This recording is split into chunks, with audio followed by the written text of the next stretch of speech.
Ladies and gentlemen, welcome back to another installment of MIPTALK, Conversations with the World's Most Interesting People. Today, I'm with a very interesting guy. His name is Jeff Klein, and he's actually CEO of a company called Working for Good. He is author of Making a Difference While Making a Living. And actually, the preface to that title is Working for Good as well. So this is a big sort of continuous through line in your life. What's going on with that? Tell our audience what Working for Good is all about. Working for Good. Working for Good is about what we do with our creative, productive energy, and it's also about how we do it. As much we can be working for a nonprofit addressing some social issue, or we can be working in a green company. But if we don't treat ourselves and each other with awareness and respect, we're going to fall short of making the world a better place. So it's about bringing it all together, really creating an integrated whole of how we work, how we treat ourselves and each other, and what it is that we do through our work. So that's a great philosophy, and it sounds like you've executed it certainly very well in your mind. What is the Conscious Capitalism Alliance? Are there others out there thinking like this right now? Lots of people thinking like this. Is that right? Who are they? Who's doing this work? And where are they? They're doing it. Wow. Right. So for 4 years, up until recently, I built an organization called Flow, which is dedicated to liberating the entrepreneurial spirit for good. And it was co-founded by John Mackey, the CEO of Whole Foods Market. Yeah. And out of Flow has emerged a conscious capitalism ecosystem. So there's a Conscious Capitalism Institute that's focused on academics. There's a Conceptualizing Conscious Capitalism, which is a think tank looking at big systems issues. And then there's a Conscious Capitalism Alliance, which is a community of executives of companies who have, for the last 10, 20, 30 years have been focused on doing business a different way. And now they're finding each other. We're kind of creating a container to say, hey, you're not alone. There's others. And it's amazing. They're coming out of the woodwork. Wow. Well, this is clearly a business model that does well. You can do good and do well at the same time. I think there's a beautiful saying that goes along those ways. How are guys like Mackey at Whole Foods and some of the others who have followed that template not only taking the idea, but they've imbued it in their customers?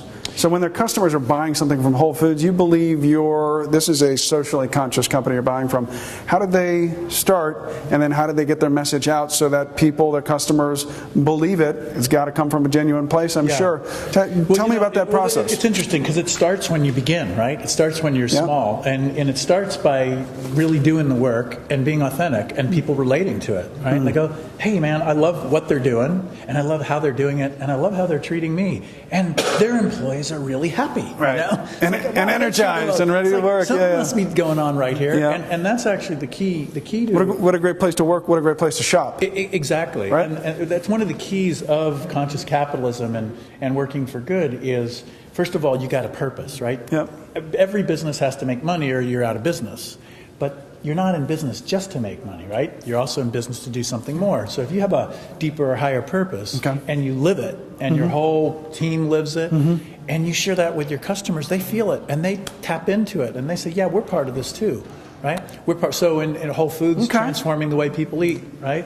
Yeah. And then if you organize your business and you recognize your business as an ecosystem, right? It's not just, okay, the structure of my business is, everything directed towards return on investment, and I'm going to pay a high, dividends to my shareholders. Which you have to do. Which is important. Right, but you can. To your point, you can't. But it's a yes and, right? It's like, and I want happy, empowered team members or employees, right?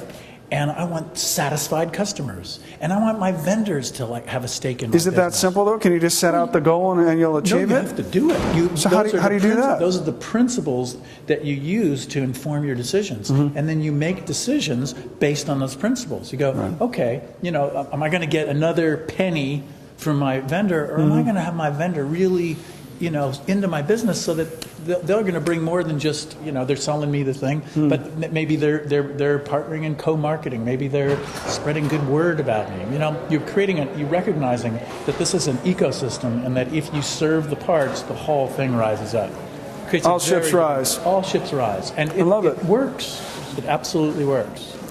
Okay, Jeff, thank you for being with us. Your points are really well taken. I hope that a lot of people find the information that you have. Where can they find it? They can go to workingforgood.com, and they can go to consciouscapitalism.com.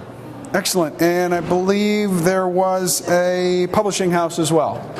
What is that? They can find the book at workingforgood.com, or they can go to Sounds True as my publisher. Sounds True as your publisher. Sounds True. Great. Sounds like they're doing good work as well. Jeff, thank you very much. Pleasure. I appreciate it. And you thank guys you so are much. doing awesome work. We're having a great time. We're getting to meet people like you. Thank you.